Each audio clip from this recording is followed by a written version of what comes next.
What is up, Ride Life team? I'm so used to talking to them. What's up, mountain biking ladies? I am here with my little girl. She is hanging out. Hopefully she doesn't pull on my headphones during this. But we're going to talk about 3 tips to make the most out of your winter training so you can have so much more fun come spring. So there's actually going to be 4 because the first one is kind of a duh, but it also needs to be said. So first one is do something. So there's a lot of research that states that if you are just consistent doing something, that makes the biggest difference versus if you try to be too scientific and don't actually end up doing much in it, then you don't get as good of results even if you just do something.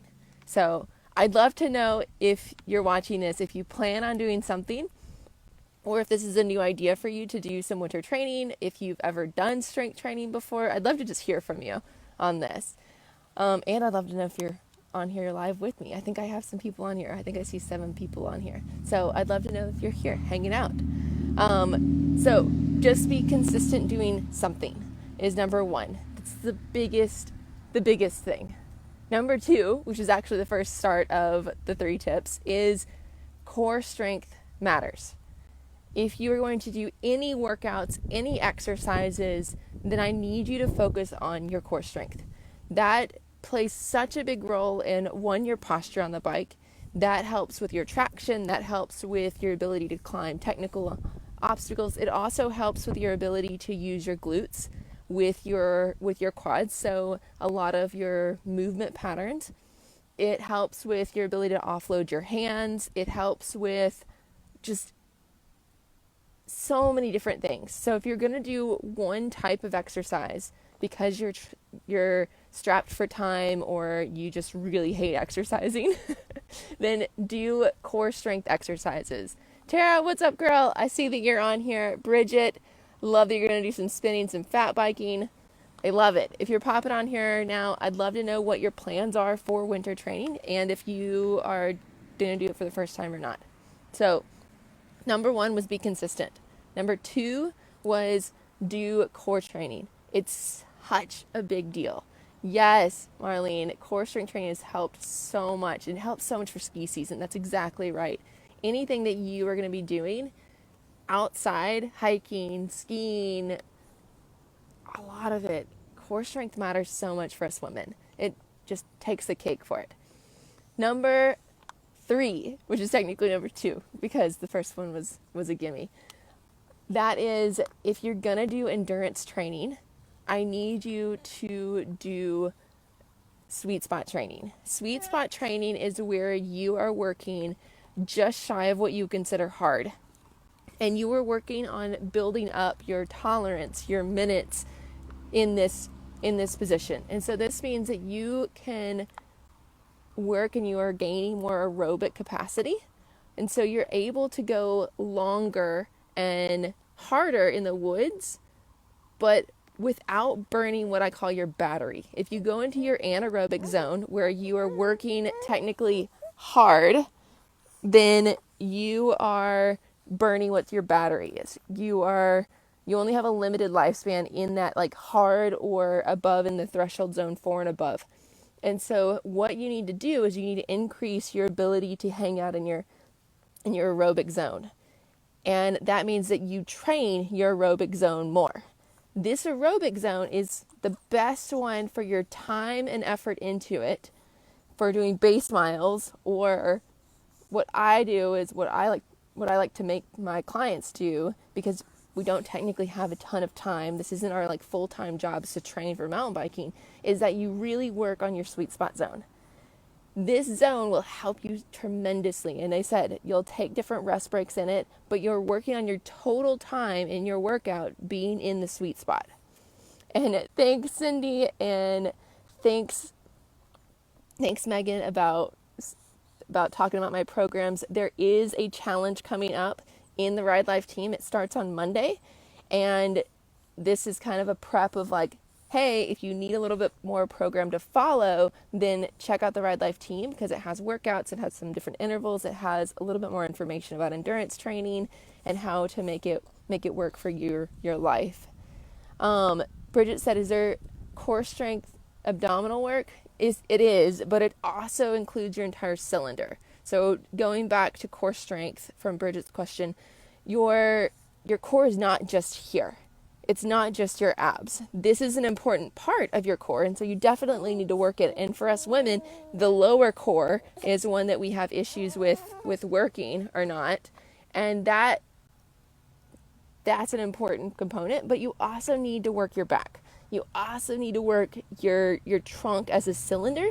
And so doing deadlifts or doing different hip hinge moves, doing different bent over rows, those are all super important. I got this for you, Mina. So doing all of those deadlifts, bent over rows, anything that you're doing in like a bent over or hip hinge position, you can do lat pull downs in that position. All of those are great ways to add to your core strength, but you're doing also legs and you're doing also like upper body work in that position. I have a couple videos online, actually even the one that I posted last week. It's of a full body workout, and it shows that use of your core strength for using and focusing in on your upper and lower body work in that. So recap, number 1, be consistent. Number 2, do core strength exercises if you're going to do any other type of exercises. Number 3, for your sweet spot training, your endurance training, your aerobic training, I need you to do more sweet spot training with that. The last one in this is we need to train your motor patterns. So training your neurological system to support your body versus to stress your body is key. This isn't something that you really want to do a ton of whenever you are out riding every day, because you're just doing so many other things. And so winter is a perfect time to work on how your body moves. It's a perfect time to take a step back, to focus on how you're doing your hip hinge, to focus on if you're using your upper back and your shoulder blades. It's a perfect time to decrease how much neck stress you have, how much hips stress you have, like hip flexor issues. This is the time that you make sure your core is actually working for you and that you're not stressing your low back when you're doing it. And what I mean by that is that you do slower exercises and you do exercises that may be a little bit easier for you, but you're focused on what you're feeling in that exercise. This is a lot of what I built the Ride Life team for.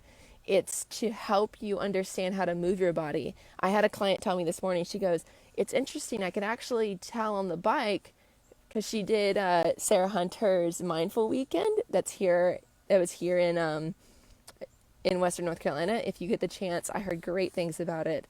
Shout out to Sarah Hunter and Somersville who did that and ran that program this past weekend. Props to you. Great feedback. But it's all about what you're feeling in your body and checking in with that system to know if you're supporting it or not. And the winter time is a perfect time to tie in to make sure, Bridget, that you are using your core right, to make sure that you are understanding how to use your trunk as a cylinder to support your upper back, to support your hips, to make sure that you're even on the bike when you go. And so you don't end the ride or in the middle of the ride, you're not like, oh, my back hurts. Oh, I feel like I need to sit down on this downhill. Oh, I can't maintain my posture as I'm climbing. All of those are key parts that you're not either A, strong enough, 2, you don't have the endurance in those muscles, or 3, that you don't know how to properly activate your body to support itself. And now is a great time to dive into that part, to make sure you are supporting yourself and to getting that part in there, because those will exponentially help you when you hop back on the bike in the spring, because you won't stop there. You'll build on those same movement mechanics, those movement patterns, your brain to body connection, and that will help you with translating over to the bike. So the 4 tips that I said, 1 is do something. Be consistent with something. It doesn't matter what. Just do something to support your body. Number 2, if you're going to do any exercises and you just want to do one specific type, core exercises are key. Number 3, sweet spot training for your aerobic capacity, for your endurance training.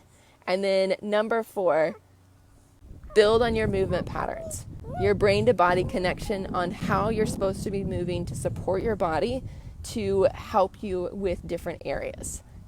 Again, I have the Ride Life Team Challenge is starting this Monday. If you want to pop into it, it's 3 weeks of accountability. It's 3 weeks of getting you to make a plan for the week, implement that plan by posting your proof in the Facebook group that we have, and seeing how you feel directly after that. It's the last little bit of fall that we have here. I know that some people are already hitting winter, and it's a great time to start before you hit the holiday season to get you into a little bit of a routine and boost you up that way. Bridget, thanks. She's a cutie for me. Bridget said that your baby girl is just a cutie. Love to see you keeping up. Trying to. Mom life and business life. I hope y'all have a great day. If you want the link to that challenge and to join it, just say challenge below and I will pop you the link. And I hope that you guys have a fantastic day and that you enjoy the last little bit of fall. And if you're in winter already, then hopefully you can go out and enjoy some snow. I know that fat biking season is not quite started yet because you need to get going in. Bye, y'all. I hope you have a great day. Say bye, Lena. Kisses.